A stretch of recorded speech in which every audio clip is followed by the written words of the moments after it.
Hej, jeg hedder Michael, og i denne her video der vil jeg vise en ny funktion til Excel 365, der hedder Lambda.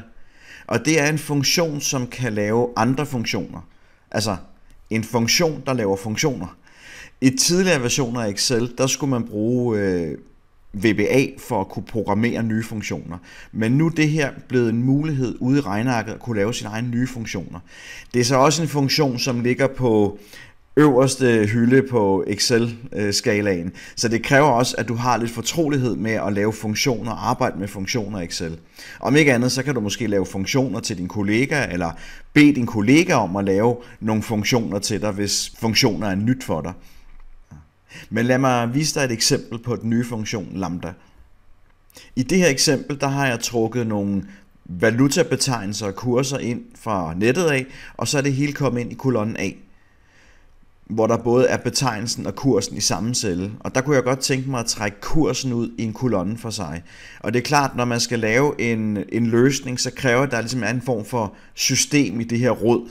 Og det eneste, jeg kan se i kolonne A, det er, at betegnelsen den står ligesom i venstre side af cellen, og kursen står i højre side af cellen. Men der er ikke noget med, der er lige mange tegn, hverken betegnelse eller værdier i cellen.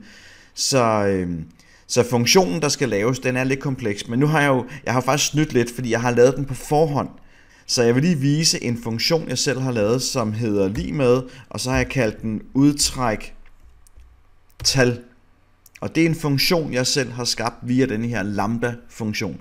Og den funktion, jeg har lavet, den består kun af et argument, og det er den celle, hvor den ligesom skal trække tallet ud fra. Så jeg fylder A2 ind i funktionen, og så får jeg resultatet, altså kursen som en værdi. Og så har jeg også mulighed for at kopiere den her form nedad. Men jeg kunne godt tænke mig lige at starte fra en ende af og vise, hvordan jeg har opbygget denne her funktion. Når du skal lave dine egne funktioner i Excel, så skal du igennem 3 trin. Det første trin, det er, at du skal lave løsningen, altså funktionen. Så skal du lave lambda-funktionen. Og til sidst, så skal du så navngive din funktion.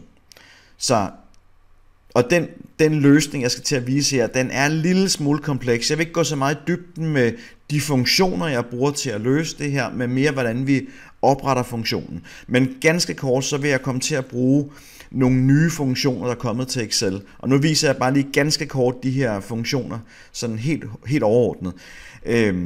Der er kommet en ny funktion i Excel, der hedder sekvens, som man kan bruge til at lave en talrække. Og jeg kunne godt tænke mig at lave en talrække på 10 tal, hvor jeg starter med nummer 0. Så får jeg en talrække fra 0 til 9. Det er jo vores 10-talssystem. Det er jo alle de tal, der findes i vores talsystem. Jeg skal også bruge en funktion, der kan trække teksten ud af cellen, altså den tekst, der er inde i celle A2 for eksempel. Og en anden ny funktion, der er kommet, det er en funktion, der hedder tekst før, der kan trække noget ud, ligesom før en eller anden given karakter inde i celle. Den minder lidt om venstre-funktionen, hvis du kender den. Men den har 2 obligatoriske argumenter. Det ene, det er teksten, det er celle A2, og det andet, det er afgrænseren. Så hvornår skal den klippe ud? Jamen det skal den før det første tal. Og der findes jo 10 forskellige tal fra 0 til 9, og den kunne jeg jo faktisk bruge, der kunne jeg faktisk bruge min funktion, der hedder sekvens, som netop kan returnere et tal fra 0 til 9. Så igen, jeg bruger min sekvensfunktion, hvor jeg skriver, at jeg vil have 10 tal, hvor jeg starter med 0. Så får jeg en sekvens fra 0 til 9. Så får jeg trukket valutabetegnelsen ud. Nu er det jo ikke det, jeg er interesseret i. Jeg er jo mere interesseret i at få trukket kursen ud, der står i cellen. Så den funktion, jeg skal bruge, den hedder så tekst efter. Den kan så trække noget efter et eller andet given tegn. Den skal jo faktisk trække det der ud, der står efter valutabetegnelsen, altså det, der står efter euro. Den her funktion består også af 2 argumenter. Det første argument, det er den celle, hvor den simpelthen skal trække i, og det andet argument, det er selve afgrænseren. Så hvornår skal den begynde at trække kursen ud? Det skal den efter teksten euro. Og hvordan var det, jeg fik teksten euro ud? Jamen det gjorde jeg jo ved at bruge min tekst før. Så nu bruger jeg den samme funktion en gang til, hvor jeg siger A2 Det er det, der er den celle, jeg skal trække i. Afgrænseren før, der brugte jeg jo den funktion, der hed sekvens, hvor jeg lavede en talrække på 10 tal, startende for 0. Så udtrækker sekvens 0 til 9. Når jeg så trykker Enter, så trækker den så valutakursen ud i cellen. Men ligesom en del andre funktioner i Excel, for eksempel også venstre, midt og højre, så både tekst før og tekst efter leverer altid resultatet som tekst. Så hvis jeg gerne vil have, at jeg skulle kunne regne på det her, så kan jeg gøre det, at jeg kan proppe en værdifunktion rundt om de andre funktioner. Så konverterer den teksten til en værdi. Og hvis vi lige skal gå et skridt videre, så kunne jeg også godt tænke mig, at denne her funktion, den skal kunne afrunde til 2 decimaler. Så rundt om alt det her, så bruger jeg min afrundingsfunktion. Og det første argument, det er selve mine funktioner, der allerede er der. Og så er det sidste argument, angiver jeg, at det skal være 2 decimaler. Så afrunder den til nærmeste 2 decimaler. Godt. Det var første trin. Det var simpelthen at lave selve løsningen. Så skal jeg proppe den her løsning ind i min lambda-funktion. Så foran alt det her, der skriver jeg lambda. Det er den nye funktion, der er kommet i Excel 365. Og det første argument i den, det er sådan en parameter eller en udregning. Og parameteren, det er ligesom den celle, den ligesom skal arbejde med. I det her tilfælde har jeg jo lavet et eksempel, der hedder A2, men næste gang kan det jo godt være, at det er B2 eller C2 eller et eller andet. Så det ved jeg jo ikke på forhånd. Så her der skal jeg lave ligesom en parameter. Det kunne for eksempel være det, der hedder X eller A. Man skal bare kalde den et eller andet. Det kunne også være et lidt mere beskrivende. Jeg kunne for eksempel kalde denne her for tekst, tal, celle. Det er faktisk kun fantasien, der sætter grænsen for det her, men det er det, som argumentet kommer til at hedde. Og så det andet argument i lambda, det er så enten en parameter mere, eller i det her tilfælde udregningen. Og der kommer hele vores udregning, som vi har her. Så jeg sætter en slutparentes, men det jeg også skal, inden jeg trykker på Enter, det er, at jeg også skal udskifte de celler, der bliver brugt lige nu. Det vil sige celle A2, den skal jeg så udskifte med min parameter. Det vil sige den parameter, der hedder tekst, tal, celle, den skal jeg bruge inden, hvor der står A2. Fordi det er jo ligesom vores variabel. Hvis jeg trykker Enter lige nu, så vil den komme faktisk med en fejl, fordi argumentet tekst, tal, celle ved den ikke, den kender ikke det navn, så vil den komme med en form, der hedder beregn. Men hvis jeg gerne lige vil teste, om det her det egentlig virker, så kan jeg uden for den sidste parentes, i en ny parentes skrive for eksempel A2. Så sætter den A2 ind i stedet for tekst, tal, celle, og så kan jeg se, at funktionen lambda den virker. Så det er jo bare en måde, man lige kan få testet det her på.